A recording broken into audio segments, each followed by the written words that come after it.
നമസ്കാരം. കേരളത്തിലെ രാഷ്ട്രീയ ചരിത്രത്തിൽ അധികാര കൈമാറ്റങ്ങളും അതോടൊപ്പം തന്നെ പദവികളെ ചൊല്ലിയുള്ള തർക്കങ്ങളും ഒക്കെ തന്നെ പുതിയ വാർത്തയല്ലെങ്കിൽ പോലും വി.ഡി. സതീശൻ മുഖ്യമന്ത്രിയായി ചുമതലയേൽക്കുന്ന ഈ ഘട്ടത്തിൽ മുതിർന്ന നേതാവ് രമേശ് ചെന്നിത്തലയെ അനുനയിപ്പിക്കാൻ അദ്ദേഹത്തിൻ്റെ വസതിയിലേക്ക് നേരിട്ടെത്തുന്നത് തീർച്ചയായിട്ടും ജനാധിപത്യ കോൺഗ്രസ് രാഷ്ട്രീയത്തിലെ വളരെ നിർണായകമായിട്ടുള്ള ഒരു അധ്യായമായിട്ടാണ് ഇവിടെ കണക്കാക്കുന്നത്. ഒരു പുതിയ സർക്കാർ അധികാരത്തിൽ വരുമ്പോൾ പാർട്ടിയിലെ ഏറ്റവും അനുഭവസമ്പന്നനായിട്ടുള്ള ഒരു ജനകീയ നേതാവിൻ്റെ സാന്നിധ്യവും അതോടൊപ്പം തന്നെ പിന്തുണയും എത്രത്തോളം അനിവാര്യമാണെന്ന് അടിവരയിടുന്നതാണ് പുതിയ മുഖ്യമന്ത്രിയുടെ ഈ ഒരു നീക്കമെന്ന് പറയുന്നത്. രാഷ്ട്രീയ പ്രവർത്തനം എന്നത് സ്വാർത്ഥ താല്പര്യങ്ങളൊക്കെ തന്നെ പൂർണ്ണമായും ഉപേക്ഷിക്കാനോ വേണ്ടി തിരഞ്ഞെടുക്കുന്ന ഒന്നല്ല എന്ന ആ ഒരു യാഥാർത്ഥ്യം ഇവിടെ തിരിച്ചറിയേണ്ടതായിട്ടുണ്ട്.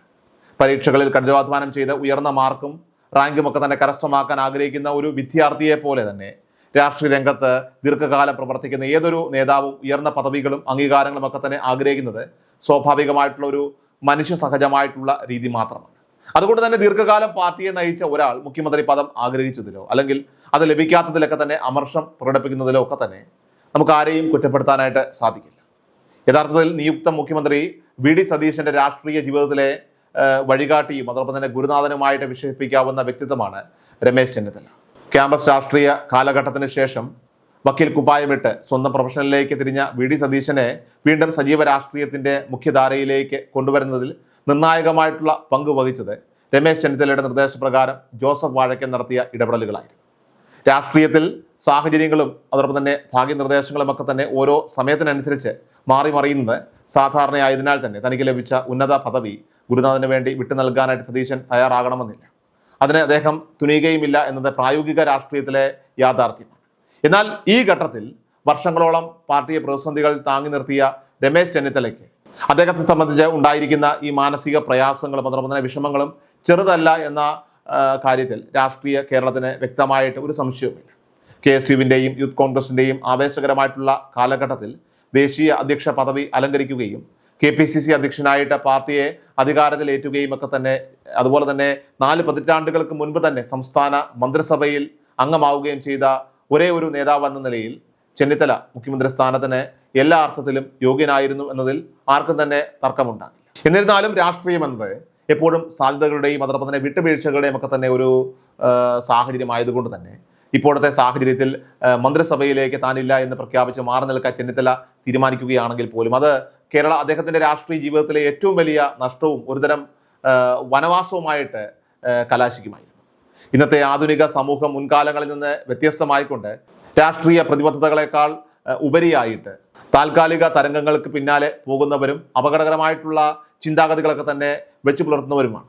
ഗാന്ധി ജയന്തി പോലുള്ള മഹത്തായിട്ടുള്ള ദിനങ്ങളിൽ പോലും ഗാന്ധി സ്മരണ പുതുക്കാൻ തയ്യാറാകാതെ കേവലം വിനോദ പരിപാടികൾക്കും അതോടൊപ്പം തന്നെ അനാവശ്യമായിട്ടുള്ള ആൾക്കൂട്ടങ്ങൾക്കും പിന്നാലെ പായുന്ന ഒരു തലമുറയാണ് ഇന്ന് രാഷ്ട്രീയത്തിൻ്റെ മഹത്വത്തെക്കുറിച്ചും അതോടൊപ്പം തന്നെ അതിൻ്റെ ധാർമ്മികതയെക്കുറിച്ചും ഒക്കെ തന്നെ ക്ലാസ് എടുക്കാനായിട്ട് മുന്നിൽ നിൽക്കുന്നത്. നന്മയും തിന്മയും വേർതിരിച്ചറിയാനുള്ള ശേഷി പൊതുസമൂഹത്തിന് നഷ്ടപ്പെട്ടുകൊണ്ടിരിക്കുന്ന ഈ ഒരു കാലഘട്ടത്തിൽ ഇവിടെ ഒരു നേതാവ് ജനങ്ങൾക്കിടയിൽ സജീവമായിട്ട് ഇടപെടാതെ മാറി നിന്നാൽ തീർച്ചയായിട്ടും അവർ എത്ര വലിയ ജനനായകനാണെങ്കിൽ പോലും ജനമനസ്സുകളിൽ നിന്നും പൊതുധാരയിൽ നിന്നുമൊക്കെ തന്നെ വളരെ പെട്ടെന്ന് തന്നെ അകന്നു പോവുകയും വിസ്മൃതിയിലേക്ക് തള്ളപ്പെടുകയും ചെയ്യും. ജനങ്ങൾക്കൊപ്പം ജനങ്ങളുടെ പിന്തുണയോടുകൂടി വളർന്നു വന്ന ചെന്നിത്തലയെപ്പോലെ ഒരു നേതാവിന് അത്തരമൊരു വിസ്മൃതി തീർച്ചയായിട്ടും വലിയ രാഷ്ട്രീയ തകർച്ചയും ക്ഷീണവും കടുത്ത മാനസിക പ്രയാസങ്ങളും സമ്മാനിക്കുമെന്നതിൽ സംശയമില്ല. അതുകൊണ്ട് തന്നെ കോൺഗ്രസ് ഹൈക്കമാൻഡ് എപ്പോഴും അർഹരായ നേതാക്കളെ കൃത്യമായിട്ട് പരിഗണിക്കുമെന്ന് അന്ധമായി വിശ്വസിക്കുന്നതിൽ വലിയ അർത്ഥമില്ലെന്ന് കഴിഞ്ഞകാല ദേശീയ രാഷ്ട്രീയ സംഭവവികാസങ്ങളൊക്കെ തന്നെ നമ്മെ ഇവിടെ ഓർമ്മപ്പെടുത്തുകയാണ്. കാരണം വർഷങ്ങളോളം മറ്റ് രാഷ്ട്രീയ പാർട്ടികളിൽ പ്രവർത്തിച്ച ശേഷം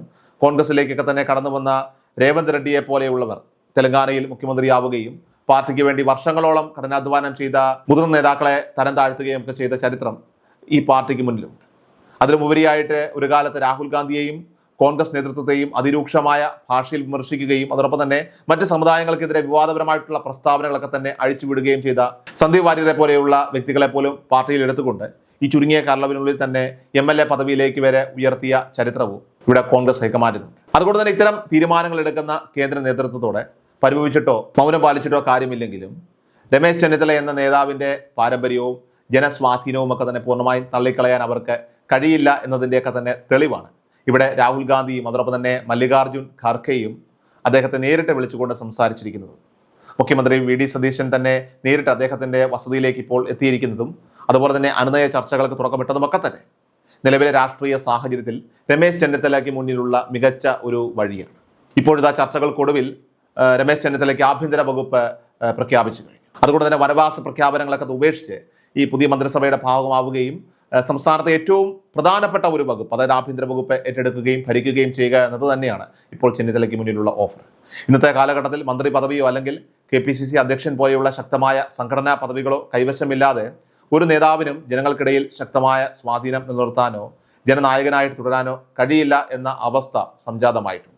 മുൻപ് സംസ്ഥാനത്തിന്റെ ആഭ്യന്തര വകുപ്പ് കൈകാര്യം ചെയ്ത മികച്ച ട്രാക്ക് റെക്കോർഡുള്ള ഒരു വ്യക്തി കൂടിയാണ് രമേശ് ചെന്നിത്തല എന്ന് അദ്ദേഹം തന്നെ തൻ്റെ ഭരണപാടവത്തിലൂടെ തെളിയിച്ചിട്ടുള്ളതാണ്. നിലവിലെ ഭരണ സംവിധാനങ്ങളെയൊക്കെ തന്നെ തണലിലും അതോടൊപ്പം തന്നെ നിശബ്ദമായിട്ടുള്ള പിന്തുണയിലും സംസ്ഥാനത്ത് അഴച്ചു വളരുന്ന വലിയ ബ്ലേഡ് മാഫിയകളും മയക്കുമരുന്ന് ശൃംഖലകളും ഒക്കെ തന്നെ അതുപോലെ അധോലോക സംഘങ്ങളും കേരളത്തെ സാവധാനം വിഴുങ്ങിക്കൊണ്ടിരിക്കുന്ന ഈ ഒരു ഭയാനകമായിട്ടുള്ള കാലഘട്ടത്തിൽ ക്രമസമാധാനം വീണ്ടെടുക്കാൻ രമേശ് ചെന്നിത്തലയെ പോലുള്ള ഒരു ദീർഘവീക്ഷണമുള്ള ഭരണാധികാരി ആഭ്യന്തരമന്ത്രിയായിട്ട് വരണമെന്ന് തന്നെയാണ് കേരളത്തിലെ പൊതുസമൂഹമടക്കം ആഗ്രഹിക്കുന്നത്. നിയമവിരുദ്ധ പ്രവർത്തനങ്ങളിൽ ഏർപ്പെടുന്ന മാഫിയ തലവന്മാർക്കും ഗുണ്ടാ സംഘങ്ങൾക്കും എക്കാലത്തും ഭയസ്വപ്നമായിരുന്ന രമേശ് ചെന്നിത്തല ആഭ്യന്തരമന്ത്രി സ്ഥാനത്തേക്ക് വരുന്നത് തീർച്ചയായിട്ടും വലിയ രീതിയിലുള്ള ഒരു കോളിളക്കം സൃഷ്ടിക്കും. അതാകട്ടെ പല നിക്ഷിപ്ത താല്പര്യക്കാരെയും ഭയപ്പെടുത്തുന്നുണ്ട്. ഒരുപക്ഷെ ആ ഒറ്റ കാരണം കൊണ്ട് തന്നെ അദ്ദേഹത്തിന് ഈ പദവി നഷ്ടപ്പെടുത്താൻ അണിയറയിൽ ഒരുപക്ഷെ നീക്കങ്ങൾ നടന്നേക്കാനും സാധ്യതയുണ്ട്.